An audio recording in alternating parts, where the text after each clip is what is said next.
ใดพอเฮ็ดได้ในการสิระลึกนึกถึงพระพุทธเจ้าธรรมสงฆ์ก็เฮ็ดไปมีดอกไม้ก็เอาดอกไม้มาเป็นชื่อในการระลึกนึกถึงที่จริงมันอยู่ที่ใจเฮาพี่ชื่อสิจิตที่ใจเฮาพี่มีดอกไม้มีของหอมมีธูปมีเทียนอีหยังก็ถวายไปเฮ็ดไปเป็นชื่อนะบ่แม่นว่าสิเว้าแต่เรื่องนิพพานอย่างเดียวหรอกมันก็เริ่มต้นจากสิ่งเหล่านี้แหละก่อนของภายนอกก่อนการให้ทานโดยดอกไม้ของหอมน้ำหอมนี่ก็มีธูปเครื่องทำควันธูปตะกี้บ่ทันได้เป็นของอันเรียกว่าบ่ทันได้เป็นของมาบูชาที่เอามาจุดหน้าพระพุทธรูปคือเฮาเห็นซุมื้อนี้เด้เทียนก็บ่ทันได้แม่นนะตะกี้ก็เป็นเทียนสิก็เป็นประทีปหรือจุดไต้จุดประทีปโคมไฟไปตามทางที่เพิ่นย่างหรือว่าทางเดินจงกรมไปจังซี่แหละธูปนี่ก็เอาไปเขาจะเอาขี้งัวขี้ควายดอกตะกี้ผสมกันกับน้ำมันกกไม้แม่เฮ็ดเป็นควันกันยุงเด้ตะกี้ก็มีคือกันในยุงหลายกว่านี้อีกมีหลายนั่นแหละต่อมาเลยเกิดกลายเป็นมาถวายแด่หมู่พระสงฆ์องค์เจ้าเพิ่นเอาไว้จุดเองนั่นนี่เองเลยเกิดมาเป็นว่าเฮามาจุดต่อหน้าพระประธานมันตึงธูปตึงเทียนแหละตึงดอกไม้เลยเกิดกลายเป็นขันธ์ห้าขันธ์พวกนั้นยังเป็นขันธ์ปลอมอยู่เด้เข้าใจว่าล่ะขันธ์ห้ามีหยังแน่ดอกไม้5คู่ธูป5คู่เทียน5คู่มันเป็นขันธ์ปลอมอยู่เด้ตะกี้มันเป็นสัญลักษณ์เครื่องสื่อสารถึงพระพุทธพระธรรมพระสงฆ์ซื่อดอกจ้ะในเมื่อมันมาแล้วก็บ่เป็นหยังก็เฮ็ดไปนั่นแหละอย่างน้อยก็เป็นเครื่องระลึกเป็นตัวแทนสื่อระลึกนึกถึงบางคนบ่มีหยังมากก็ดอกไม้อันนึงก็ดีใจ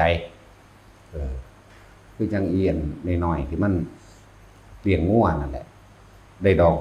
ไม้ดอกของสร้างดอกเหลืองๆใหญ่ๆดอกมันก็ดีใจพูดนี่เป็นปลายสมัยของพระพุทธเจ้ากัสสปะครับตัวพอแต่ได้ดอกไม้ดอกของสร้างดีใจเบิ่มฝ่าวไหลงัวไปบ่ได้เบิ่งทางงูกัดตายซ้ำแต่ว่าใจมันซื่อไปพุ่นแล้วเด้นี่จิตสุดท้ายก่อนที่สิตายมันคิดไปแล้วมันคิดว่านึงแล้วมันย่านคำมันต้องเดินทางไปหาเจดีย์สิเอาดอกไม้นี่ไปบูชาเจดีย์มันตายก่อนพร้อมแต่ในขณะที่ตายมันก็ยังคิดถึงอยู่คิดถึงพระเจดีย์พระธาตุเจดีย์ของพระพุทธเจ้าองค์นั้นพอดีตายวาบเดียวดาวดึงพุ่นเด้อธรรมดาบ่นั่นแหละตายไปดาวดึงพุ่น จังว่าทุกอย่างนั่นบ่แม่นว่าสิบ่มีความหมายมีความหมายอยู่เป็นชื่อแทนดอกไม้เหมือนกันธูปซึ่งกันเทียนเหมือนกันตลอดทั้งของหอมแม่นยังของหอมน้ำหอมหรือเขาจะเอาไปหดพระไปครับตะกี้น้ำหอมมันสีดมันบ่ทันมีก็จะเอาแป้งสีดใส่เอาในซุมื้อนี้เอาไปสีดใส่ตามพระธาตุเจดีย์ตามพระพุทธรูปบ่ว่าพระพุทธรูปล่ะพระสังฆรูปคือกันก็เอาดอกไม้ของหอมด้วยมาทำกันนี่ก็คือเฮาเก็บหอมรำลึกไปเรื่อยกว่าสิถึงวันนี้ได้ตะกี้เฮาก็มีการถ้าสิเว้าเรื่องสมัยตะกี้ก็บ่ได้ขอให้ร่ำให้รวยอีหยังดอกส่วนมากจะขอดวงตาเห็นธรรมใส่บาตรเข้าทัพพีเดียวกับสร้างพระคุณเจ้าได้รู้ธรรมเป็นธรรมประการใดขอพระเจ้าจงเป็นผู้มีส่วนแห่งธรรมนั้นเถิดบางก็ว่าขอเป็นปัจจัยให้ถึงซึ่งพระนิพพานเถิดจังซี่นั่นแหละเพราะว่ามันมีพวกแปลกปลอมบวชเข้ามาในพุทธศาสนารุ่งเรืองพวกอื่นๆที่เป็นหมอผีหมอสูตรพวกองค์การมนต์เรียกว่ามนต์แช่งน้ำอย่างนี้แหละบวชเข้ามาแล้วก็เลยเอาเทียนมาปนเขาเพื่อให้เกิดลาภสักการะมันเลยเคลือบแฝงมาเลยจนเท่าปัจจุบันนี้ได้มีการดูดวงและมีการขายยาจังซี่ก็มี ปรุงยาแต่งยาเพื่อสิเรียกศรัทธาหรือหาเงินนั่นแหละอย่างสั้น แล้วก็พวกถือเทพถือพรหมมามีมาตะกรก็เลยปั้นรูปนั้นปั้นรูปนี้แต่ว่าอาศัยคราบผ้าเหลืองเฮ็ดมันเลยมีแนวจังสีมาแฝงเฮาเลยบ่ได้ทำตรงในเมื่อมันมาแล้วก็นั่นแหละจังหวะให้พวกเฮาเลือกเอาจะมีการพวกถือเทพถือพรหมตะกี้เลยการสร้างเพราะพรหมสร้างรูปสร้างรูปม้าสร้างรูปกุมารทองสาริกาลิ้นทองนั่งกวักนั่งเป๊กก็ว่าไปมันมีหอดประวัติมันได้นั่งกวัก ธรรมดาวะมันบ่ได้น้ำกวักมันได้น้ำทำบุญพูนนั่งกวักมันสื่อวางได้ดอกมีสื่ออยู่ประวัติมันเราไม่ต้องเบาหรอกก็ค้าขายดีเพราะว่าเขางามเบาดีถึงของนั้นถึงบ่ดีปานใดแต่ว่าเขาเบาชักจูงต่างหากผู้ใดได้นั่งอันนี้ไปขายของให้นี่เลยว่ามันขายดีเพราะว่าเราเว้ามวน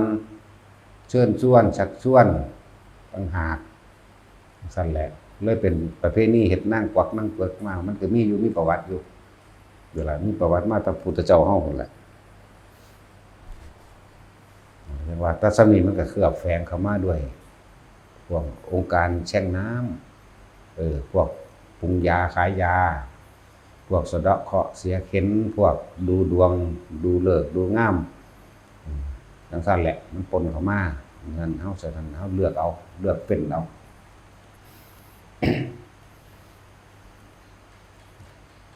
จังว่าสะสมไปเรื่อยๆอีหยังก็ดีแต่ว่าเฮามาเน้นเรื่องถ้าเป็นทานก็จะทานเพื่อสังสมจะทานอย่างเปรตทานอย่างคนทุกข์คนยากทานอย่างคนหิวทานด้วยความโลภทานด้วยความอยากทาน5 บาทเนาะอยากได้ล้านจังซี่นั่นแหละทานอย่างเปรตทานแล้วขอนั่นขอนี่เป็นนั่นเป็นนี่เอานั่นเอานี่เด้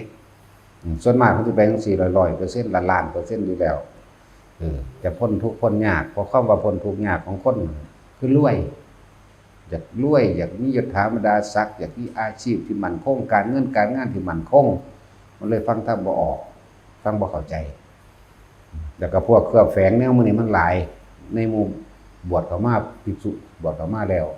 ก็มาหาเฮ็ดพิธีนี่แหละอยากได้หยังขอเอาเด้ออธิษฐานเอาเด้ออันนั้นจังซั่นอันนี้จังซี่สวดเท่านั้นจบสวดเท่านี้จบเด้อสิได้แบบนั้นสิได้แบบนี้มื้อนี้สวด5จบมื้อนี้สวด7จบก็ว่าไปนั่นแหละมันเลยบ่ได้ทำตรงมันหลายกว่าผู้เพิ่นนำความจริงออกมาแสดงนำธรรมความจริงมาแสดงบัดนี้ได้เฮ็ดกันเป็นประเพณีมาแล้วสืบต่อกันมาแล้วเลยเป็นของที่ต้องอธิบายกว่าสิเข้าใจได้งัดกันอยู่บ่แห้งนะเป็นแต่เล็กโตอยู่ดอกผู้เพิ่นอธิบายธรรมความจริงนะจักมันบ่แม่นพ่อบ่แม่นแม่จังได๋จังสิสะอ่อนแมงหยังเนาะ ยังไปอธิบายอย่างเขาบ่ได้นิพพานแม่เนาะเนี่ยหลายอย่างถึงว่าพวกเฮาสะสมไปเรื่อยๆคือพระเห็นทีเดียวนี้อานิสงส์ที่พวกเฮาบ่ค่อยได้ยินได้ฟังปานใดอานิสงส์อันนึงที่หาประมาณไว้คือการปลูกต้นไม้นี่เป็นหัวใจของโลกเลยเด้อเป็นแหล่งอาหารเป็นแหล่งน้ำโอ้สารพัดเต็มอยู่นี่นี่ต้นไม้ล่องโลกนี่บ่มีต้นไม้เบิ่งดูเอาแหม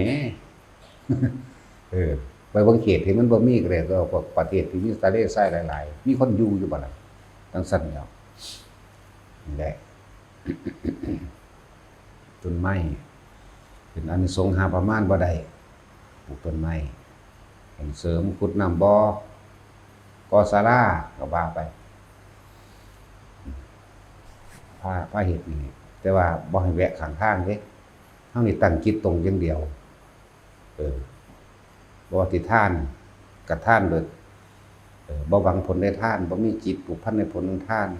บ่ได้สั่งสมความอยากได้อยากดีอยากมีอยากเป็นใดๆทั้งสิ้นอย่าไปทานอย่างเปรตอย่าไปทานอย่างผีทานด้วยความโลภนั่นแหละว่าทานอย่างเปรตทานเพราะว่าอยากได้นั่นอยากเป็นนี่ท ท่านไปขอไปทั้งสั้นท่านด้วยความโกรธก็มีท่านด้วยความหลงก็มีหลงคุ้มมวยบ่อยู่แล้วล่ะบางที่พระดีก็มีแต่ว่าให้ท่านด้วยความโกรธนะมีแล้วมันมีหลายโพดในตำราเนี่ยนะมีหลายท่านด้วยความโกรธก็มีได้ความบ่พอใจคือรำคาญศูนย์บอกไรนี้แล้ว2 เทื่อ 3 เทื่อก็บ่นี้ทิ่มให้จังซี่ก็มีแหละเกิดมากับหน้าตาบ่ดีหน้าตาบูดเบี้ยวหน้าตาพึ่งกึ่งฟึ่งอยู่ขี้ไล่สั่นแหละมีเบิดนั่นท่านด้วยความโกรธ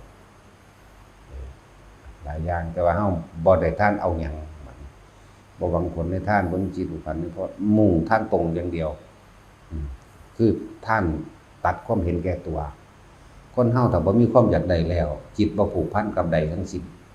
ความคิดของเฮาแม่ภาพสัญญาต่างๆบ่ได้ไปไว้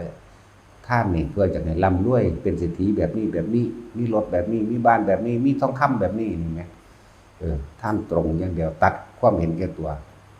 เพราะว่ามันมีตัวกูมันจึงมีตัวมึงมันจึงมีกูมันจึงมีมึงเมื่อมีกูมีมึงแล้วมันก็มีหมู่มีพวกไหลไปเป็นพรรคเป็นพวกไปได้บัดนี้เพื่อเข้าข้างความเห็นแก่ตนของตนนั่นแหละว่าเฮาบ่เอาอย่าแวะข้างทางคือว่าเฮาสิเดินทางมุ่งตรงไปยังกรุงเทพตรงเลยบ่จอดบ่แวะบ่ลงกินบ่ลงเล่นบ่ลงเที่ยวหั่นนะ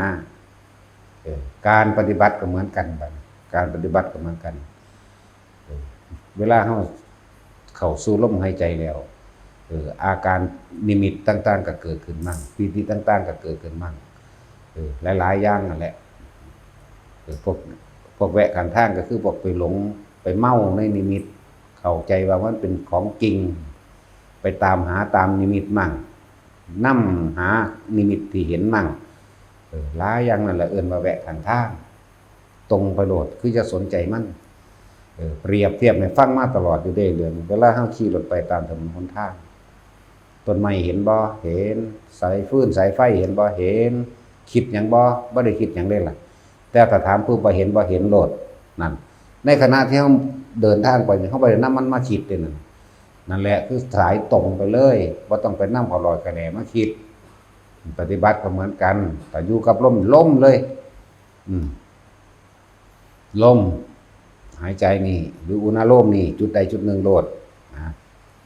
บัดนี้แม่นนิมิตหยังคือเกิดขึ้นก็สร้างอย่านำเข้ามาคิดนี่เหมือนกันกับเฮาเห็นสายไฟแต่ว่าเฮาบ่นำเข้ามาคิดสายไฟเสาไฟเฮาเห็นต้นไม้เฮาเห็นนั่นแหละอย่านำเข้ามาคิดเอิ้นว่าตรงนิ่งอย่างเดียวดิ่งไปอย่างเดียวการบ่นำเข้ามาคิดนั่นแหละคือการละการว่างการปล่อยอันที่เอาเข้ามาคิดมันบ่แม่นปล่อยมันยังมานึกหาเหตุผลต่างๆอยู่นั่นน่ะเมื่อมีเหตุผลเมื่อมีเหตุมันก็มีผลคืออารมณ์บัดนี้ถ้าเว้าเรื่องสายไฟเนาะตูมยุมตามยามเต็มอยู่เด้ล่ะมีเหตุคือว่าน่าจะเฮ็ดดีกว่านี้แน่นอนผลคือหยังบ่พอใจหกเหื่อรำคาญไปเด้นั่นแหละคือผลเมื่อมีเหตุก็ต้องมีผลละเหตุคือการบ่นำสิ่งทั้งหลายเข้ามาคิดเฮานั่งภาวนาของเฮาอยู่เดินจงกรมอยู่นี่ก็ตามแบบใดก็ตามอยู่ในลมหายใจเป็นต้นอยู่ลมหายใจเป็นต้นผู้อยู่กับอุณาโลมกับอุณาโลมเป็นต้นเหมือนกันมันแสงวาบขึ้นแวบขึ้นทั้งนั้นทั้งนี้ก็ช่างจะไปนำมาคิดนี่อย่าไปแวะข้างทางนี่ความหมายของว่าอย่าไปแวะข้างทาง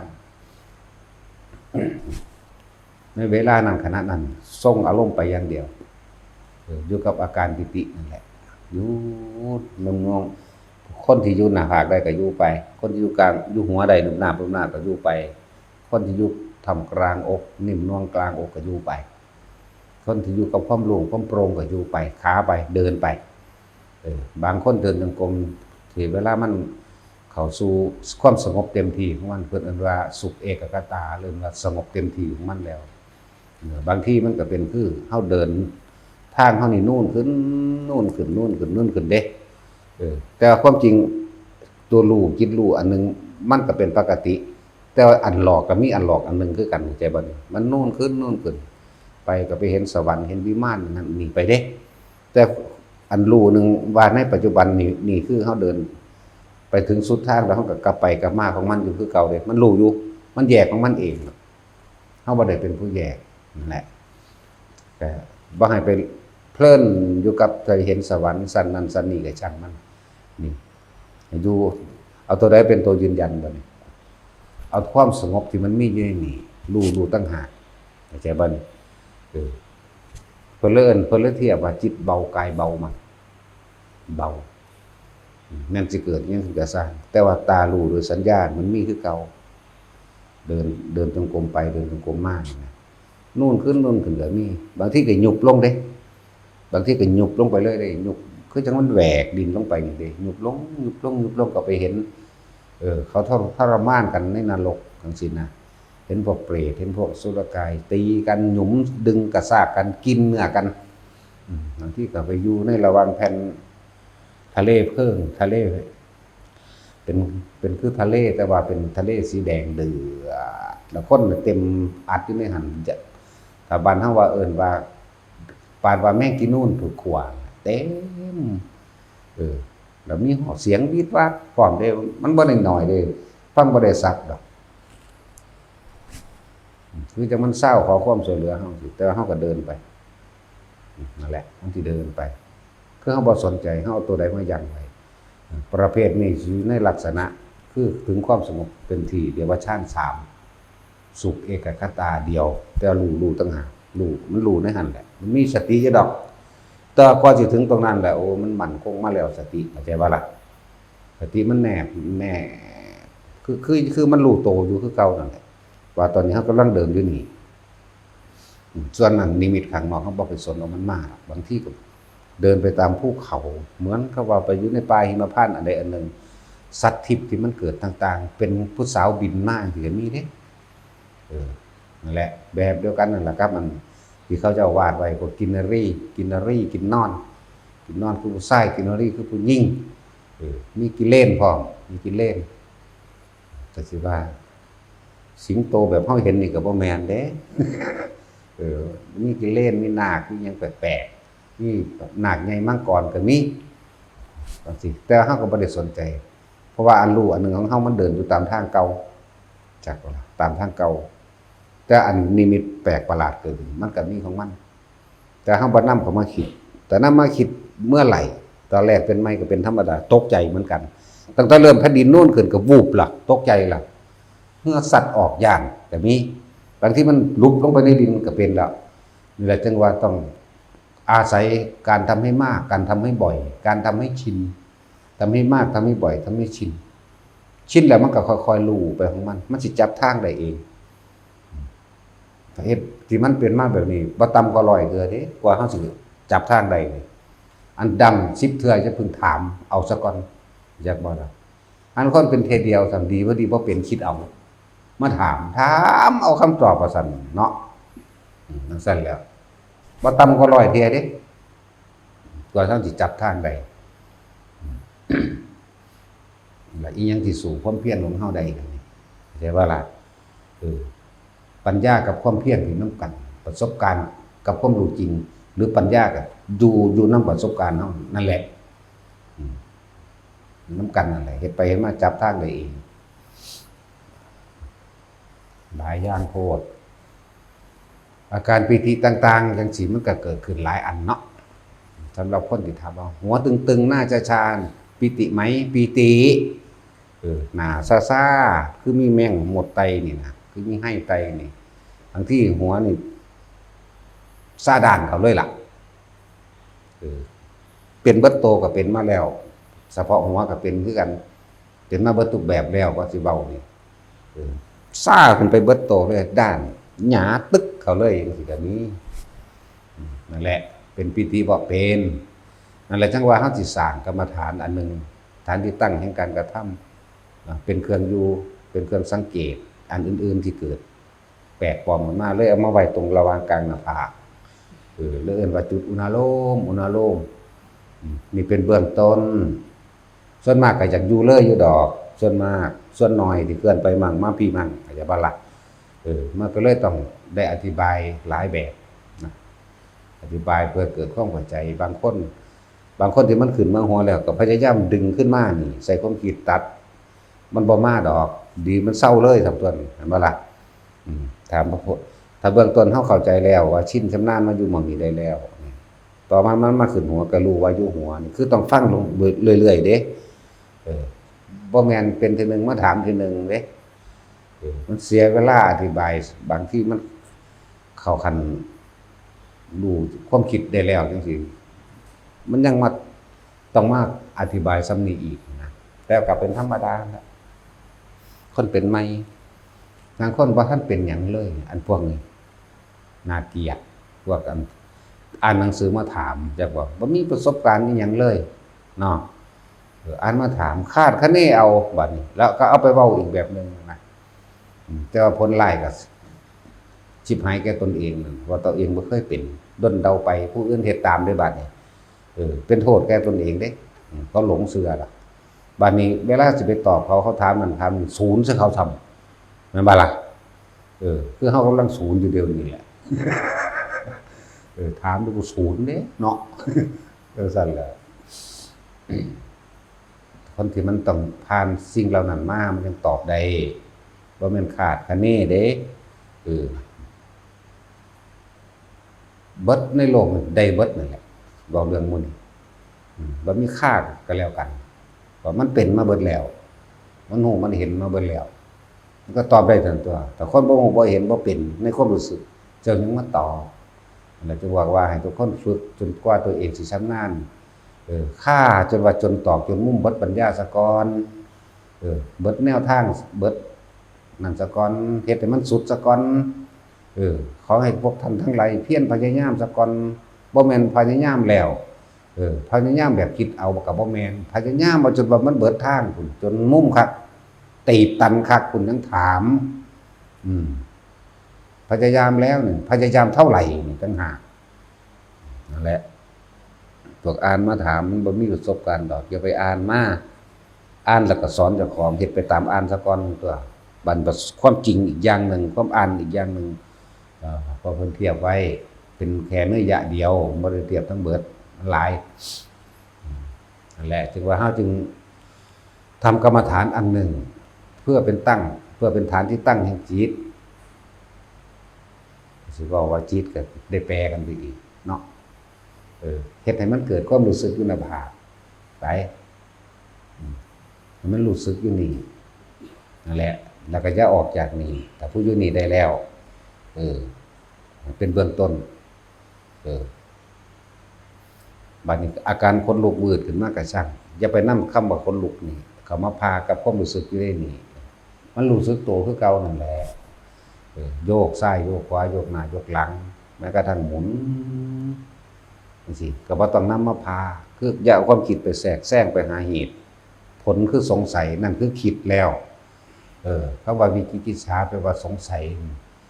บ่แม่นแต่สงสัยเรื่องของกรรมสงสัยว่านี่คือหยังพร้อมเข้าใจบ่ล่ะนี่คือหยังเป็นหยังรายละดีนั่นเข้าไปหาอารมณ์บ่นั่นแหละเกิดอารมณ์พอใจหรือบ่พอใจเกิดขึ้นแล้วนั่นน่ะจังว่าเมื่อวานก็ตอบมื้อนี้ก็ตอบถามไปเรื่อยๆถามคือบ่เคยเฮ็ดหยังนี่เนาะแล้วหน้าตึงเข้าเป็นคือแมงไตคือแมงสิเข้าหูเข้าตาเข้าน้ำขอบตาจังซี่ไตเป็นน้ำข้างหลังก็งอนพี่ก็ไตเด้แต่มันบ่แม่นดอกทั้งคนก็เอามือไปลูบนั่นแหละก็คือมันคิดออกแล้วแต่ถ้ารู้สึกโตอยู่ซื่อๆก็บ่เป็นหยังจึงบอกว่าเอาตัวนี้เป็นฐานเด้อกลางหน้าผากเฮาอุณโลมล่ะเป็นฐานอุณโลมแปลว่ากลางคิ้วกลางหน้าผากแปลว่าจังซี่ความรู้สึกนิ่มๆหน่วงๆหรือเย็นๆก็ว่าไปแล้วแต่ความรู้สึกผู้ใดสิใส่ซื่อมันและบาดนี้ขนลุกวื้อขึ้นมากก็บ่ต้องไปสนใจตัวขนลุกนี่เอิ้นว่าจะแวะข้างทางก็ได้เอาจุดเดียวเลยเดินจงกรมอยู่ก็สร้างนั่งอยู่ก็ตามยืนอยู่ก็ตามขับรถอยู่ก็ตาม อยู่กับความรู้สึกเดียวนี่รู้สึกตรงกลางหน้าผากสำหรับผู้ชินชำนาญไปอีกแบบหนึ่งแล้วก็หมายถึงว่ามันขึ้นบนหัวไปอยู่บนหัวความรู้สึกอยู่หนุบหนาบอยู่มันเป็นคือเอามือเศร้านี่ดอกจังซั่นผู้ไม้แต่การอกอยู่แบบนี้เด้อจับจุดเดียวนั่นแหละจึงเรียกว่าฐานที่ตั้งจิตก็ว่าตั้งมั่นก็ว่าแปลว่าจิตตั้งมั่นก็ว่าแล้วผู้ใดบ่มีฌานคนก็บ่มีสมาธิคือกันต้องอาศัยการตั้งมั่นตรงนี้ซะก่อนเลยเอิ้นว่าสมาธิที่ว่า ฌานสมาธิบอกต่อกันก็บ่ผิดจักบ่ล่ะมันเป็นสื่อมันเพื่อสิให้เกิดความเข้าใจซื่อๆนั้นเว้าให้เนื้อยะเดียวแต่ว่าผู้ใดเป็นอื่นแล้วก็อธิบายบ่แห้งก็อยู่หน้าผากนี่บางทีเฮานั่งแสงนั่นแสงนี่ปุ๊บๆพับๆมันเห็นไปฮอดทางหลังพุ่นเด้เข้าใจบ่ล่ะมันเห็นไปฮอดทางหลังเป็นวาบขึ้นเป็น2แสง3แสงกระจางอย่านำเข้ามาคิดให้ทำความรู้สึกอยู่ตรงนี้ตรงเดียวมันเห็นอยู่หูมันได้ยินเสียงหยังกระจางบ่ต้องนำเข้ามาแต่เฮาคิดเมื่อไหร่ความกลัวเกิดขึ้นหรือความกล้านี่กล้าแล่นหนีนั่นแหละกล้าก็กล้าเพราะกลัวนั่นแหละคิดว่ากูสิสู้จักบ่ล่ะถ้าบ่คิดมันบ่มีกล้าและกลัวพอใจไม่พอใจเกิดบ่ได้เด้จักบ่ล่ะอารมณ์เกิดบ่ได้เด้บางทีก็เป็นคล้ายๆกับฟองที่เฮาเป่าสบู่เป่าแฟตนะเป็นกลมๆหลายๆอันหลายๆใหญ่น้อยแล้วแต่สิบ่ต้องนำเข้ามาคิดดอกนั่นแหละเสียงมันมีทุกรูปแบบบางทีก็เสียงคล้องจากไกลๆมาม่วนดอกพ้องก็มีเสียงสีซ้อก็มี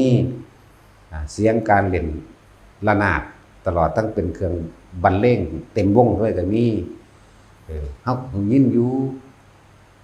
ลักษณะนั้นบางคนก็บ่ได้คิดว่าแต่ของเป็นสมาธิเด้บางคนบ่ได้คิดว่าของตั้ง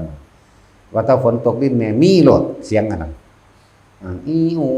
อูมาสีซ้อหรือว่าเล่นระนาดเป็นวงของวงหยังนั่นแหละม่วนอยู่เป็นประจำดักอันนี้มันนี่ก็ได้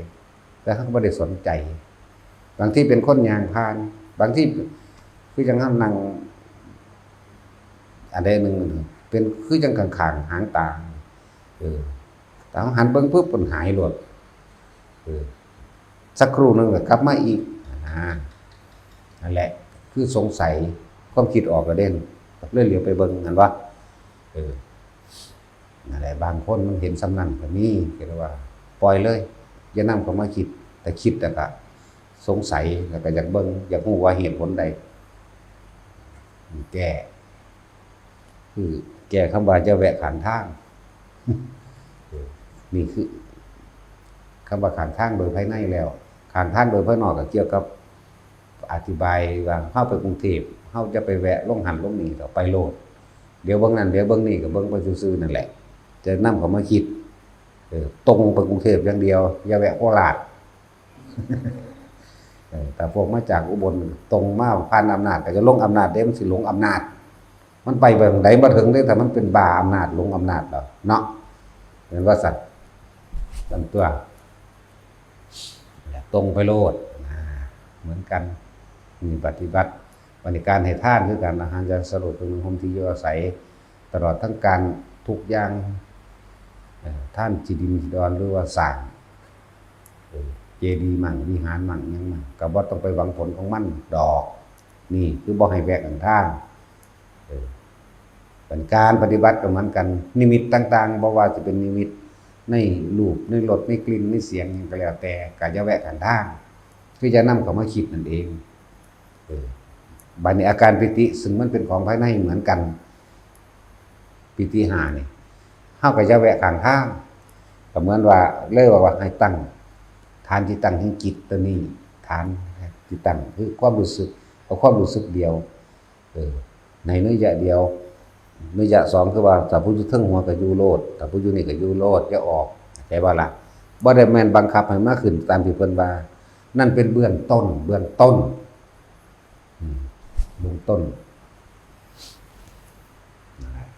เพราะ อสิเข้าใจได้แล้วล่ะเดี๋ยวนี้อย่างอื่นแทรกคนลุกสู้ซ่าขึ้นมาเบิดแข้งเบิดขาวืดขึ้นมาถึงแม้ว่ามันสิชาด้านเลยก็สร้างอยู่นี่แต่คนชินแล้วสิอยู่นี่อะไรแบบนี้บ่คิดหยังนั่นเดี๋ยวมันก็หายไปเองดอกจักว่าล่ะโตไม่สิเขามาแทนความรู้สึกไม่สิเขามาแทนด้วยบัดนี้เกิดดับฟังเข้าใจบ่นี่คำว่าเดี๋ยวมันก็หายดอกมันเกิดขึ้นเองมันก็เศร้าเอาเองที่มันบ่หายเฮาตกใจหรือเฮาสงสัยนั่นมันหอดเลิกสมาธิออกเลยคือบ่ตั้งมั่นเข้าใจว่าล่ะนั่นแหละแต่คนลุกวืดขึ้นมาลุกนิดหน่อยมองได้เหลือเนื้อกระตุกหนังกระตุกเนื้อกระตุกแข้งขาหน้าหลังแล้วแต่ก็บ่ต้องนำมาคิดเนี่ยโยกสั่นทรายนี่ของมันอยู่ในโตว่ะนี่พวกนี้ก็อยู่จุดเดียว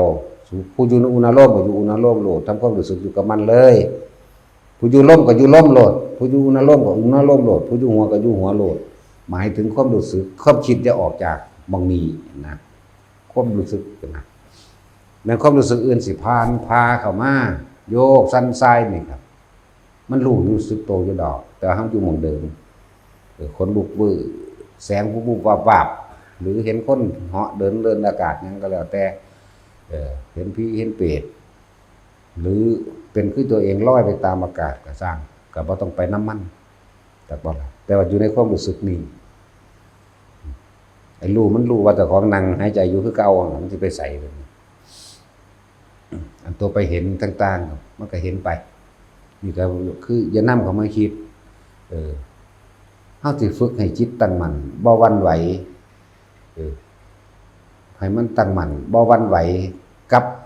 สิ่งที่อยู่รอบข้างรอบด้านบ่หวั่นไหวคือบ่คิดนั่นเองจากบ่แต่คิดแต่มันสิก่อเกิดอารมณ์นั่นคือเหตุแห่งการเกิดทั้งหมดถ้าคิดผลมันคือมีความพอใจหรือบ่พอใจนั่นเองสุขหรือทุกข์พอใจหรือบ่พอใจอันแหละผลมันคือเกิด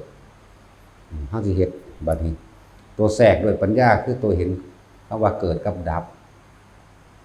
มันเกิดขึ้นเองมันก็เศร้าเอาเองนี่ล่ะแม่นบ่ล่ะคนลุกวืดมันเกิดมันบ่ลุกอยู่ซั่นดอกบัดมือบัดเว้นบัดคืนบัดชีวิตนี่มันบ่ลุกอยู่ซั่นดอกแม่นบ่ล่ะนี่ให้เข้าใจคำว่าเกิดกับดับในอาการความรู้สึกทางนี้คนลุกก็ลุกอยู่ซั่นอันนี้เศร้าอันนี้เกิดแล้วอันนี้ก็เศร้าเว้ยดับโยกว่านี่โยกซ้ายโยกขวามันก็โยกซ้ายโยกขวาแล้วมันเกิดมันก็ดับเลยล่ะบ่โยกตลอดแล้วก็แสงสว่างหรือเห็นนั่นเห็นนี่ก็ซั่นก็บ่ได้เห็นอยู่ซั่นตลอดเดี๋ยวมันก็เกิดกับดับแน่ให้เข้าใจนี่แหมนั่นแหละแต่เห็นจังซี่แล้วมันก็แค่เกิดกับดับมันรู้ว่าเกิดกับดับมันอยู่ในนี่ดอกมันสิอยู่ในรูนี่แหละมันเลยบ่หวั่นไหวแต่ฝึกจนดีแล้ว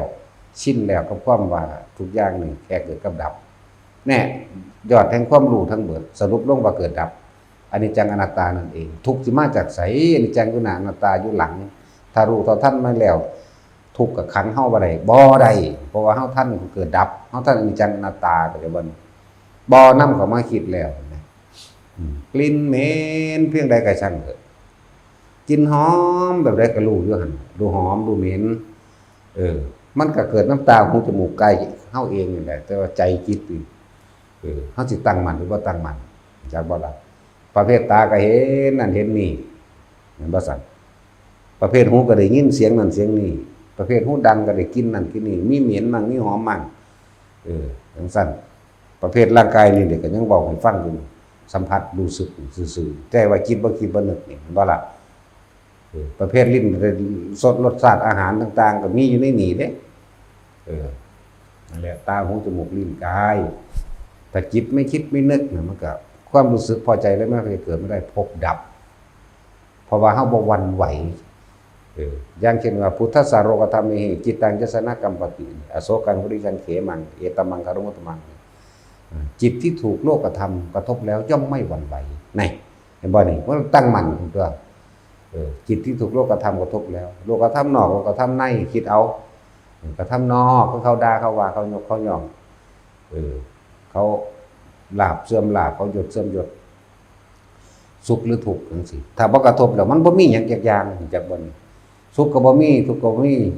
ลาภก็บ่มีเสื่อมลาภก็บ่มีตาเห็นว่ามีอยู่แต่ว่าในนี่มันบ่มีมันบ่นำเข้ามาเข้าใจบ่ล่ะมันบ่เกิดอยู่จังซั่นเข้าใจบ่ลาภก็เลยตาก้อยนี่ใครแน่ว่าตาสั่งคนไปซื้อเนาะตาสินมันก็บ่มีหยังจักอย่างเลยว่าจิตที่ถูกโลกกระทำกระทบแล้วไม่หวั่นไหวเพิ่นเรียกว่าเป็นมงคลอันสูงสุดเพิ่นเว้าเรื่องมงคล38นั่นแหละมันก็เป็นการว่ามันก็เป็นนิพพานสัจจิกิริยาเอตัมมังคารมุตตะนั่นแหละนิพพานบ่หวั่นไหวกับสิ่งทั้งหลายทั้งปวงที่เข้ามากระทบกระทั่งมันนั่นแหละนั่นแหละว่าให้ฝึกไปเรื่อยๆฝึกนี่คือฝึกบ่ให้คิดออกนั่นแหละเขาว่าบ่หวั่นไหวก็เลยว่าเอาทางตรงอย่างเดียวโลดอย่าแหวกหันทางอย่าพากันมั่วแต่ไปเพลิดไปเพลินเขาบอกว่าเพลิดเพลินบ่เข้าใจเวลาเฮากันอื่นว่านั่งมือนั่งลอยถ้าเว้าจังซี่คนสิเข้าใจอยู่ดอกเวลาเฮาเฮ็ดอันใดอันหนึ่งมาผิดหวังมือลอยกูเฮ็ดผิดอีหยังจังเฮ็ดใส่กูจังซี่นั่นแหละเอิ้นว่าเพลิดเพลินหลงมั่วเมาและเพลิดเพลินจักว่าอันนั้นแหละเอิ้นว่านันทิราคะเพลินไปนันทิราคะมันพอใจกับรูปรสกลิ่นเสียงกับคนผู้นั้นว่านี่เขาป๋าทิ่มจักว่านี่กูโศกเศร้าเสียใจในผู้เดียวมือลอยเนาะแท็กซี่นั่นแหละเคยเป็นอยู่บ่มึงกระทั่งสั่นแล้วถ้าเว้าแนวนี้มันเป็นคือกันความรู้สึกเดียวกันมันก็เว้ากันง่ายนั่นแหละมาเปิดเพิ่นแต่สิว่านันทิละเลยมันก็บ่เข้าใจนันทิราคะสหคตาตัตระตตาราภินันทินีเสยยะถีทางกามาสวาภวาสวาอวิชชาสวาภาจิตาโคปนะรู้วะรู้หามึงหยังสิเอาหยังมารู้กูจออยู่จังสิกูก็ยังพอแห้งอยู่เนาะกูจออยู่คำซั่นแหละอันสิไปจอหยังมีแต่ก็จอใส่ผู้นั้นก็จอใส่ผู้นี้ก็จอใส่ผู้นั้นผิดผู้นี้บ่ดีเนาะกูจออยู่ในใจของพอแห้งแต่กูยังพอแห้งอยู่เด้นี่ซั่นแล้วจออยู่ตลอดคำว่าเพลิดคำว่าเพลินก็คือมือลอยนั่นเองคิดถึงอดีตเก่าๆสิมือลอยไปบ่ฮู้เมื่อตัวเด่นนั่นฮู้จักบ่นี่บ่รู้สึกโตได้เด่นนั่นน่ะทั้งที่บ่ทันตายนี่นั่นแหละเอิ้นว่าคนเฮานี่เป็นเปรตก่อนบ่ทันตายเป็นสัตว์นรกก่อนบ่ทันตายเป็นเดรัจฉานทั้งที่บ่ทันตายนี่เข้าใจว่าล่ะว่านี่ขนาดมาวัดอยู่ก็เป็นเปรตเด้เนาะเห็นยังก็อยากได้ไปเบิดนั่นแหละเปรตขนาดท่านยังขอนั่นขอนี่เป็นนั่นแหละเปรตแม่นว่าละบาดจังซั่นตัวมันเป็นก่อนที่สิตายได้มันสร้างภพไว้ก่อนที่สิตายอยู่เด้นี่ความคิดปรุงแต่งหลักเกิดอารมณ์ใครอยากนั่นแหละอยากได้แห้งๆนั่นแหละนั่นแล้วบ่ต้องไปพูดถึงพวกบ่มาพวกบ่ฟังเรื่องนี้ด้วยซ้ำไปนี่บ่ต้องไปพูดถึงเลยอบายเบิดนั่นแหละพวกบ่มาพวกบ่ฟังพวกบ่แยกแยะพิจารณาตามใจเจ้าของคิดตามสิ่งที่เจ้าของเป็นนี่มีแต่น้อมเข้าตนเด้สิบอกให้ถ้าพวกบ่แยกแยะในตนเองนี่บ่รู้เลยเด้บ่ต้องไปพูดถึงอันนำบ้านๆที่ว่าบ่มีการฝึกหัดภาวนาอีหยังนั่นบ่ล่ะมันก็ตั้งเป็นโตลงก็เว้าเสงกันยิงยังเว้าอวดกันหน้ากูงามหน้าอีนั่นบ่งามแม่นแล้วมันบ่เบิ่งหน้าแม่นแล้วมันปานนี้มันบ่ใส่ปุ๋ยเจ้าบางทีกันหน้าเจ้าคืองามแต่เจ้าใส่ปุ๋ยสูตรใดเนาะไปแล้วก็เว้าอวดอ้างลูกเต้าเล่าหลานเจ้าของเองบางคนก็เว้าพื้นลูกหลานเจ้าของเพราะสำนั้นเนาะเว้าพื้นกันเองแน่เว้าพื้นพี่น้องมื้อนั้นแหละบางคนก็เว้าอวดผัวบางทีก็เว้าพื้นผัวเนาะส่วนมาก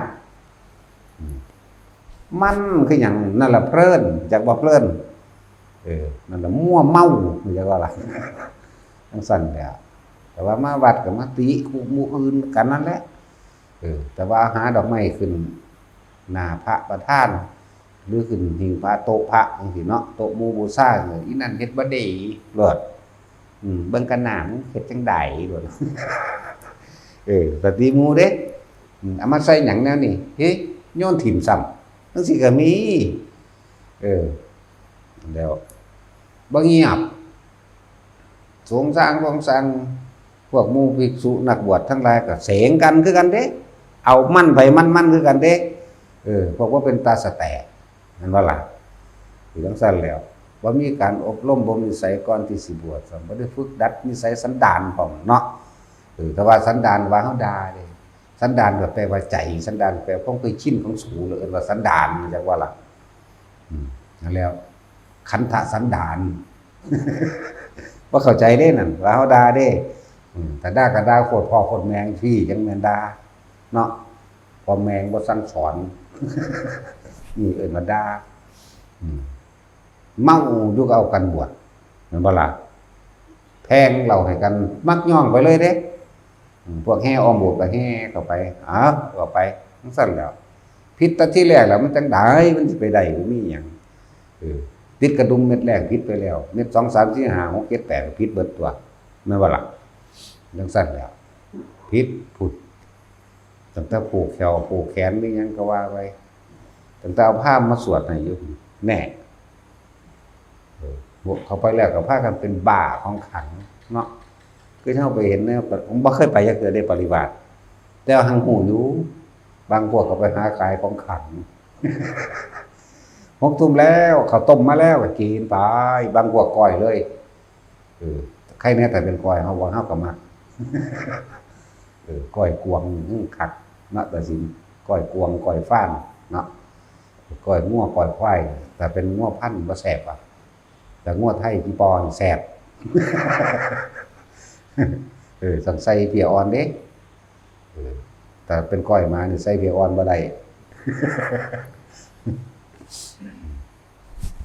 เฮาบ่เคยไปดอกแต่หังหูจังแม่นี่ยังพากันเฮ็ดทั่วที่ทั่วแดนปริวาสจริงๆมันก็คนละอย่างกันแต่ว่าเฮาบ่รู้นะเด้นะบ่รู้กูสิเว้าได้บ่หรือว่าสู้ไปเฮ็ดหยังแน่จังซั่นแล้วเป็นงานจัดหาเงินซื่อๆดอกบ่มีหยังบัดนี้พวกมันเป็นบ้าเสื้อคำโฆษณาก็ว่าพระเขาปริวาสได้บุญว่าเด้ปริวาสคือพระติดคุกเด่นติดคดีเด่นน่ะจักว่ามันไปตื้มเขาซ้ำตัวเนาะนั่นแหละปริวาสปูนมันต้องสังฆาทิเศษเขาจังให้การฆ่ากันเขาถ้าจะเอาเขาจริงๆนะแล้วก็อยู่ผู้เดียวพร้อมแล้วถ้าหมู่สงฆ์20 รูปสิว่าเอ้าเจ้าอยู่ผู้เดียวจะเก็บมื้อเด้อเจ้าเฮ็ดแบบนี้จะเก็บมื้อเด้อสิเอาอาหารนำไปส่งดอกหรือหยังก็ว่าไปตัวเนาะแล้วแต่กติกามันคนละอย่างกันอยู่แต่เว้ามานี่เถียงเด้พวกกันไปปฏิบัติเนาะตั้งแต่แบกกระตุ้ดของขังเต็มบาทก็ไปขายซั่นแหล้วเขาติดคดีได้นั่นน่ะแต่สิเว้าจริงๆนะแต่เขาบ่รู้นะบ่รู้สู้กับลงคือเก่านั่นแหละบ่ฮู้ว่าอยู่ใต้ขี้เถ้านั้นมันมีไฟสู้กรรมเข้าไปแล้วสู้ก็ร้อนคือเก่าเนาะบ่แท็กซี่หลายอย่างดอกสิเอามาเว้าแต่ก็สร้างเขาดอกก็เตือนไว้นั่นแหละแต่ว่ายังว่าผู้ใดถ้าอยากบวชหรือว่ามีศรัทธาแล้วก็บวชแล้วเลือกเฟ้นดีๆตามธรรมดาแล้วลูกศิษย์เป็นฝ่ายเลือกอาจารย์บ่ได้เลือกลูกศิษย์ดอกว่าเพิ่นอยู่กลางๆเพิ่นบ่หนีไปไสอยู่หม้องเก่าเลือกเฟ้นให้มันดีเลือกนี่ให้เลือกข้อวัดปฏิบัติเด้บ่ให้เลือกคนเด้นี่เพิ่นสอนมรรคมีองค์8เพิ่นสอนสัมมาทิฏฐิ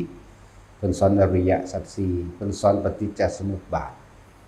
เพิ่นสอนเหตุปัจจัยแห่งสัตว์ทั้งหลายเวียนว่ายตายเกิดเพิ่นสอนยุดเหตุไล่ผลเพิ่นสอนเรื่องนิพพานได้นี่นะเลือกเอาเด้เขามาสำรวจตรวจสอบเบิ่งซะก่อนขอวัดปฏิบัติของเพิ่นเพิ่นบอกแล้วสิไปเฮ็ดหรือบ่ไปเฮ็ดก็เป็นเรื่องของเจ้าของเด้บัดนี้เข้าใจว่าล่ะบ่แม่นว่าเพิ่นบ่เบิ่งเด้มันไปนำเบิ่งตัวต่อตัวอยู่นี่มันบ่ไหวมันเป็นร้อยแล้วเนาะยังเข้ามาในนี่ ว่าเพิ่นบ่เว้านำกูไปเว้านำทุกคนกูก็เมื่อยคือกันนั่นแหละ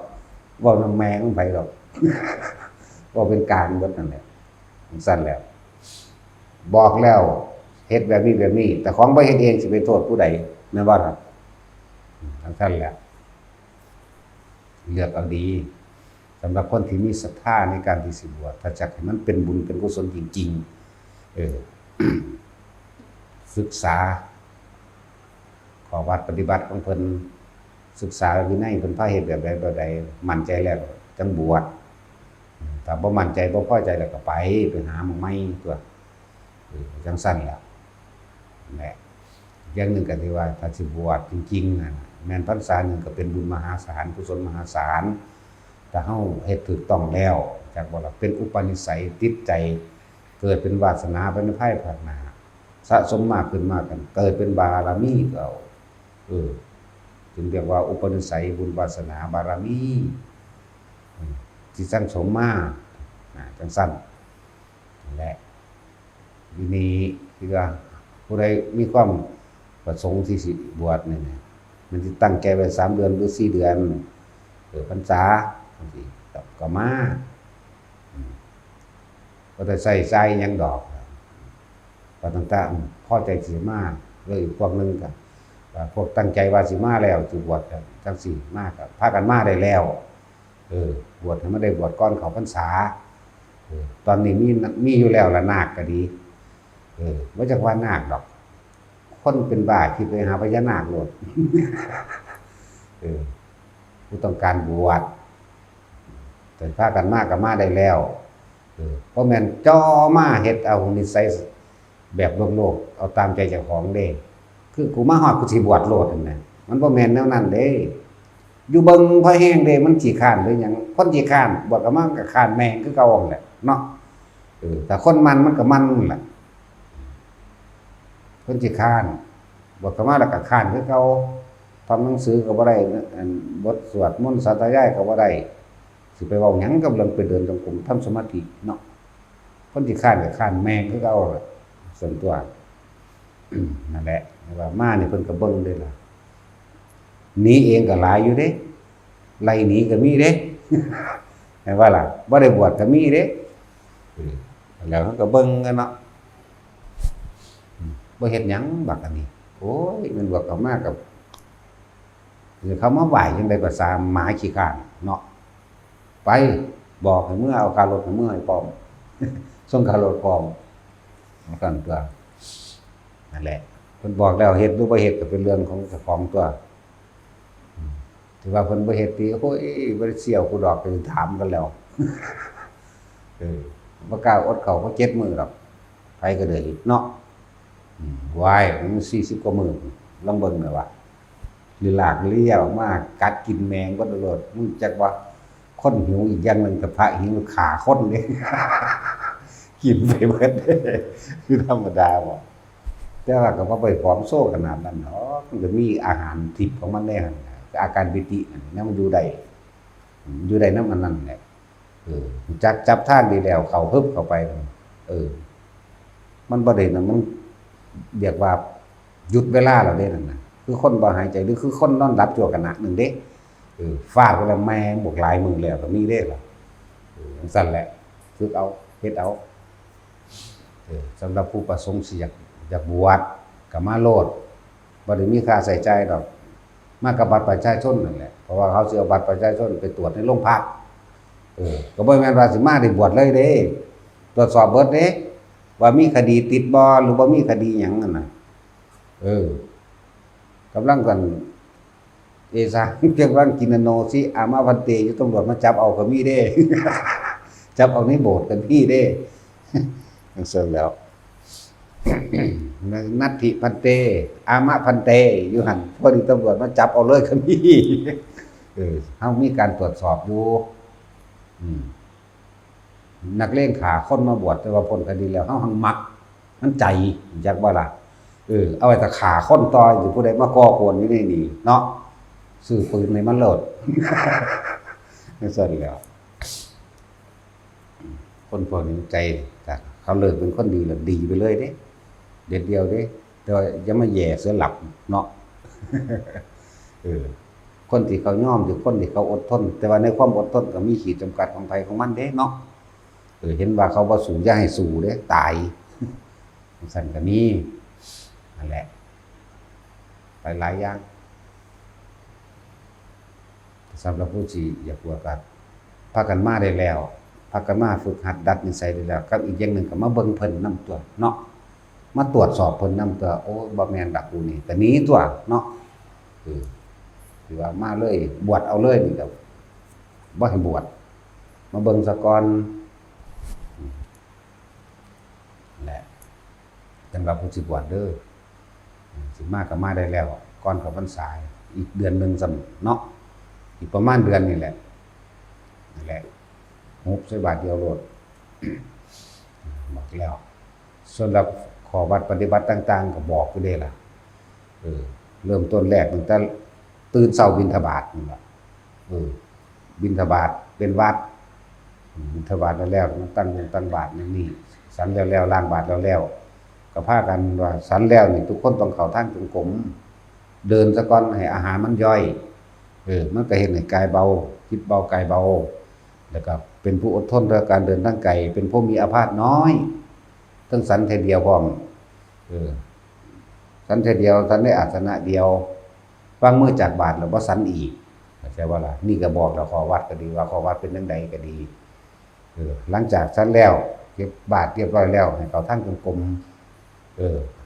หรืออันใดอันหนึ่งจนกว่าสิถึงเที่ยงจังขึ้นนอนหรือพักผ่อนก็ดีหลังจากเที่ยงฮอดบ่ายสามลุกออกมาแล้วคือมาปัดกวาดตาดทำความสะอาดลานวัดวิหารเจดีย์ต่างๆหรือรอบบริเวณกุฏิเจ้าของเองแล้วก็กลับไปเข้าท่านจงกรมหรือสิทำสมาธิอันใดหนึ่งก็แล้วแต่จนกว่าจะถึง5 โมงครึ่งก็มาทำวัดเมื่อทำวัดแล้วทำวัดจบแล้วก็ต้องไปพักผ่อนนิดหน่อยรอเวลา20:00นนี่คือจังเฮาเทศน์อยู่นี่แหละก็มาฟังจังซี่หลังจากนี้ออกไปแล้วเด้อบัดเทศน์จบแล้วพวกกันแม่อุบาสกอุบาสิกาแม่ชีทั้งหลายก็นั่งอยู่นี่สักก่อนจัก30 นาทีออกบิดจาก30 นาทีจังลงไปปฏิบัติเอาของใครของมันส่วนหมู่พระภิกษุทั้งหลายอยู่นี่ออกจากนี้แล้วให้ไปเดินจงกรมต่อบ่แม่นให้ไปนอนนี่คือข้อวัดสิเดินก็ตามสินั่งก็ตามสิสวดมนต์สัตยายบทใดบทหนึ่งที่เจ้าของบ้านกองก็ตามเฮ็ดได้6 ทุ่มจังขึ้นพักจังขึ้นนอนหรือบ่นอนก็สร้างต่อไปเลยจนสอดแจ้งก็ตามนี่แต่ว่านี่คือบอกเวลาพัก6 ทุ่มขึ้นนอนถ้าเป็นผู้นอนดีตี3ต้องลุกจักว่าลุกมาแล้วก็ให้ทำวัดเช้าเด้ทำวัดเช้ามันสั้นๆ1 ดอกทำวัดเช้าทำแบบใดก็ทำวัดบ้านตากก็เปิดเอาก็ได้ตัวทำผู้เดียวนั่นแหละเปิดหนังสือบาอยู่ผู้เดียวจบแล้วลงมาน่ะเดินจงกรมทำสมาธิอันใดอันหนึ่งก็แล้วแต่ตัดแจ้งมาพ่อมาปูอาสนะตั้งน้ำใสหรือว่าตั้งน้ำใส่น้ำสันยังแล้วตั้งบาตรตั้งยังเดียวก็ล่อออกบิณฑบาตจนกว่าจะหอดรถรับบิณฑบาตมาก็ไปแน่มันก็เข้าขวบเก่ามาแล้วเข้าใจว่าล่ะนี่คือขอวัดผู้จะคงจะขอวัดขอวัดปฏิบัติไปนั่นแหละนี่คือขอวัดมัน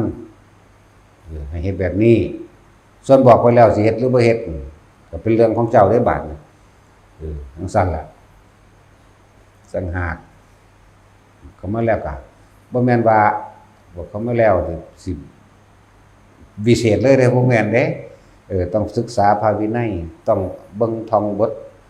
สวดมนต์สาธยายคำสอนพระพุทธเจ้ามั่งมันได้ติดปากติดใจนั่นแหละ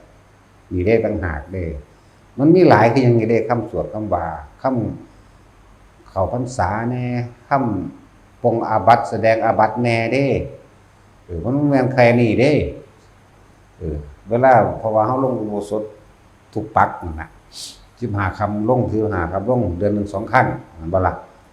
ก็ต้องมีการแสดงอาบัติจักบ่ล่ะทั้งสะมีคำสวดคำต้องอาบัติแน่คำอธิษฐานใส่ผ้าอาบน้ำซ้ำอธิษฐานใส่ผ้านั่นหรือคำเลิกใส่ผ้ามั่นแล้วก็มีคำแสดงปฏิสังขโยบิณฑบาตนั่งนั่นบ่ล่ะ สิฉันยากินยานี่ต้องว่าจังไดนิโสคิรานะปัจจยะเภสัชชะปริฆาโรก็ว่าไปสิใส่ผ้าแต่ละอันแต่ละอย่างมันก็มีชื่อของมันอยู่แล้วก็ต้องมาใส่คำอธิษฐานได้นั่นแหละที่แต่ละคนมาฮอดจักบวชโลดจักอรหันต์โลดนั่นนะเนาะงั้นบ่แท็กซี่คือเข้าใจว่าเจ้าของรู้แล้วโลดเด้บ่ธรรมดาเด้บัดนี้สวดท่องหยังก็บ่ทันได้เนาะผู้อื่นอยากไปแสดงอยู่ผู้เดียวล่ะบาดนี้เอาแล้วบาดนี้แสดงอาบัติก็บ่ทันได้เป็นจะไปล่ะเนาะซั่นแล้วมันบ่ได้แม่นน้อยๆเด้อันถ้าสิเว้ามาแล้วพิจารณาอาหารบิณฑบาตปฏิสังขโยเตปาตังก็ว่าไปพิจารณายาก่อนสิกินยาคิรานะปัจจยะเภสัชชะก็ว่าไปที่อยู่อาศัยคือกุฏิเฮาก็ได้พิจารณาเด้ก่อนสิขึ้นอยู่แม่นบ่ล่ะนั่นแล้วผ้ามื้อนี้สิใส่จีวรังปฏิเสวาก็ว่าไปตัวมันหลายอยู่เด้บ่แม่นว่ามันปวดแล้วกูบรรลุเลยมันธรรมดาเด้บรรลุเลยก็หังดีแล้วนั่นแหละมันต้องมาฝึกหัดตัวนี้นำหลายอย่างอยู่ที่ว่าบ่แม่นว่ามาฮอดสิบวชเอาเลยนั่นน่ะผมอยู่นี่ก็เหมือนกันกับท่องไปเรื่อยนั่นแหละมันท่องได้จักหน่อยแล้วบ่บุ๊ได้แล้วบ่ได้หน่อยนึงอุ้ยท่องไปทั้ง2บักนั่นแหละนั่นแหละเฮ็ดไว้ฝึกไว้ตอนนี้ก็มี2ผู้3ยังมาบ่ทันมาเป็น3ผู้ใดสิมาก็มาได้แล้วมาให้มันเข้าหมู่กันตัวมันได้พร้อมกันมันจังบ่ได้เดียวถ้าเข้าพร้อมกันแล้วมันก็ไปเป็นครูมันเข้าทีละ3ก็ได้ดอกเข้าทีละ3ถ้าเป็นครู2ก็เข้า2คือว่าถ้าหลายก็เข้าทีละ3อยู่บ่เกิน4บ่แม่นเข้า3บ่เกิน3บ่เป็น4แต่ส่วนมากก็เห็นแต่เข้า2นั่นแหละถ้าครูสวด2นั่นแหละอันนี้เป็นเรื่องของอุปชามึงดอกเฮาบ่เป็นอุปชาไผนั่นแหละพวกสิมาบวชก็มาได้แล้วมาฝึกมาหัดตนเองเฮาก็เบิ่งกันเนาะขี้คร้านหลายก็เมื่อเนาะถ้าบ่เฮ็ดหยังให้หนีเด้บ่ได้ว่าสิเอาทุกคนเด้ถ้ามึนหลายก็หนีคือกันถ้าลวงหลายก็ดีแม่ก็ต้องพอดีอยู่นำหมู่พวกใดก็เบิ่งให้มันอุปนิสัยให้มันเบิ่งนิสัยมันเข้ากันได้ก็หลายแบบประเภทแล่นไล่สอนพระนี่ก็มีเด้บ่ทันบวชดอกอันนี้โอ้ยไปมองได้สอนมองหันเอาโลดมันหยุดความคิดบ่เป็นเลยมันฟุ้งซ่านเป็นบ้ามันประสาทแล้วสั่นหลายอย่างนี่แหละก็เบิ่งว่าเขาหมู่ได้บ่อยู่นำหมู่ได้บ่เด้บ่ว่าผู้ที่เขามาปฏิบัติตนเองในนี่แหละเบิ่งหมู่อยู่ข้างหน้าคือผู้อยู่ก่อนเขาเฮ็ดจังไดน้อนี่คือพวกเฮานี่เรียกว่าเวลามาถวายอาหารตั้งอาหารปุ๊บบ่ได้มีเสียงเว้ากันเด้เงียบไปเงียบมันเบิ่งลมหายใจไผมันดูหน้าลมไผมันผู้มีหน้าที่ถวายอาหารก็ถวายไปเด้บ่ได้เว้ากันเสียงสร้างคือหม่องบ่ได้อบรมภาวนาบ่ได้มีระเบียบหยังเด้หม่องบ่ได้ฝึกหัดคือเว้ามานั่นแหละตั้งเป็นโตลงก็เว้าพื้นกันทวนอยู่เดี๋ยวก็อวดลูกอวดหลานลางคนบ่ทันเซานมอยู่อวดล่ะโอ้ยอวดหาโคตรพ่อโคตรแม่บ่มาทันได้เฮ็ดหยังอยู่เนาะหลานดีพูดอวดฮอดว่าฝันว่าจังซั่นมันฝันก็เอามาอวดกันเด้เขาทำนายว่าก็มาอวดกันเบิดน่ะสิอวดหลายกว่าผีเอ้ยเนาะพากันอวดอยู่บ้านก็ได้ดอกจะมาอวดอยู่วัดนี่ล่ะอยู่นี่บ่เป็นจังซั่นผู้ใดสิเข้ามาก็ดีเงียบปึ๊ดผู้มีหน้าที่ถวายอาหารก็ถวายไปพระอยู่นี่บ่ได้เว้ากันเด้เขาผิดกันรู้จักว่าล่ะ เขาบ่เว้ากันเด้เงียบของไผของมันเด้นั่นน่ะจังซั่นเลยที่เฮาเห็นมาจักแม่นหยังเว้าเสียงกันอยู่ซั่นโอ้ยนั่นแหละถึงซั่นแหละเรียกว่าแต่ว่าให้มาเบิ่งก่อนให้มาฝึกหัดก่อนเบิ่งเป็นตัวอย่างก่อนเพิ่นคือบ่เว้ากันเนาะก็คิดเอาแน่ล่ะเว้ยเนาะ แล้วสั่นแล้วคือเว้าแต่ของสิหลายคนที่เข้ามาในนี่บางคนก็โทรศัพท์บิ่งๆบางๆไล่หนีก็ยังหน้าหยาบหน้ามึนบ่รู้เรื่องหยังเนาะว้ายมันสิสำคัญแมงปานนั้นบ่หนีแม่ก็ยังบ่หนีเด้เพราะว่ามันบ่รู้เรื่องเพราะว่ามันอ่านหนังสือก็บ่ออกก็น่าเขียนไว้ว่าให้ปิดเสียงโทรศัพท์เนาะจังซั่นเด้แต่ตามันก็บอดพร้อมหูมันก็หนวกนำแล้วก็ล่ะพี่น้องตัดสินมั้งแนวบ่ดีให้ตัดสินเบิดนั่นแหละนั่นแหละทั้งมาว่าฝึกหัดก่อนมันเหมือนกันแหละกับมาวัดก็คือจะแวะข้างทางเหมือนกันเด้กับที่เว้ามาทั้งเบิดเขามาปุ๊บไปแวะข้างทางก็หมายความว่าเว้าพื้นผู้นั้นเว้าพื้นผู้นี้แนมผู้นั้นแนมผู้นี้เด้ยืดเบิ่งนั้นยืดเบิ่งนี้เนาะโพโวเพเวนั่นก็เอิ้นแวะข้างทางถ้ามาตรงทางบึกมันเบิ่งลมหายใจไผมันเบิ่งอุณหภูมิไผมันเด้เบิ่งเจ้าของพี่เด้อยู่นี่โทรศัพท์เข้ามาน่ะย้านแต่บ่ได้รอเฝ้าปึ้งย้านแต่บ่มีคนโทรมาพวกจังซั่นก็เลยเนาะนั่นแหละผู้ใดสิเข้ามาก็ศึกษาซะก่อนเด้อทางพวกก็เข้ามาดูดวงพุ่นนะดูหาโคตรพ่อโคตรแม่มึงบอกโอ้ยบ่มีสมองปัญญาหยังก็บ่สิศึกษาเบิ่งผู้เพิ่นสอนแน่เนาะเอ้าเพิ่นคือจริงแต่คือว่ามาหาเฮาว่าซั่นบ่อุ้ยมาดูดวงใครตัวกูว่าถีบเอาใครอยู่มีผู้มาบอกเฮาก่อนเขามาดูดวงเสร็จไปก็ไหลมันหนีแล้วนั่นน่ะถึงนั้นมาสั่งเฮานี่แล้วเนาะเฮาบ่สั่งไปเพิ่นเด้ก็ด่าแมงโลดมาดูดวงก็มีมาผูกแขนก็มีมาสะเดาะเคราะห์ก็มีมาหาแม่มึงบอกมึงก็บ่สะเดาะกับพ่อกับแม่มึงพุ่นจังซั่นแล้วมาเอาน้ำมนต์ก็มีน้ำสระกูก็มีดอกมาหาของขังก็ซื้อเอาซุ่ม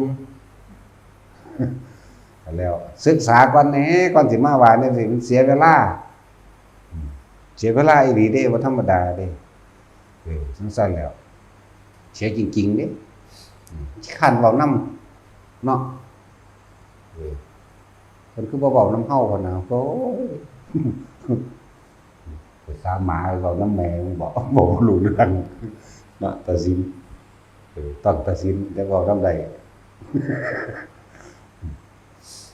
ศึกษาก่อนให้เด้อไผสิมาว่าเพิ่นเว้าเรื่องใดเพิ่นแสดงเรื่องใดเพิ่นสอนเรื่องใดจุดหมายเดียวเด้บ่มาเกิดอีกเท่านั้นนึงเด้บ่แม่นว่าสิเอาที่ดินมาให้เหยียบเด้เอาไปมากูเลยสิเป็นหอดในหน้าค่าที่ดินเอาโฉนดมาให้เหยียบบางคนก็อยากมีการเล่เลี่ยมอีกเด้ปานว่าเขาบ่รู้อยากถวายอาจารย์ไงแล้วสิให้เพิ่นมอบให้คืนในความหมายเพิ่นกูเอาเลยเด้กูอย่ามาให้กูเลยสู้จักได้คืนบาปแตกหัวสู้อีกเด้เนาะแล้วคนมันดื้อด้านบ่ได้ห่วงบ่จักแมงหยังดอกเนาะจะทำท่าว่าถวายอาจารย์เพื่อสักอันนี้ฮู้อยู่ว่าเฮาสิบ่เอาแต่เฮาจะเอาคืนแล้วมันสิได้ขายความหมายเขาเท่านั้นเด้เฮ้ยเอาโฉนดมาให้เหยียบหรือว่ามาบอกให้ขายให้จังซี่ก็มีกูก็เงิดหลายเอาไปเข้าธนาคารพุ่นแต่จะได้เร็วๆแต่จะขายไงสุก็จะขายแพงตัวขาย100เดียวก็ได้ตัวขายละ100สุก็ได้ขายตัวหรือมาให้กูไปเหยียบเฮ็ดหยังเฮาบ่เหยียบก็ยกตีนเฮาเหยียบเลยโอ้ยเหยียบไถหนีบ่แม่นไปเหยียบบ่ได้ขายราคาเท่านี้ดอกอย่ามาเด้อเดี๋ยวจังซั่นเฮ้ยยังกูบ่เอาหยังแล้วยังว่าอยู่จังซั่นก็แหละบอกไว้ศึกษาแน่ก่อนสิมานั่น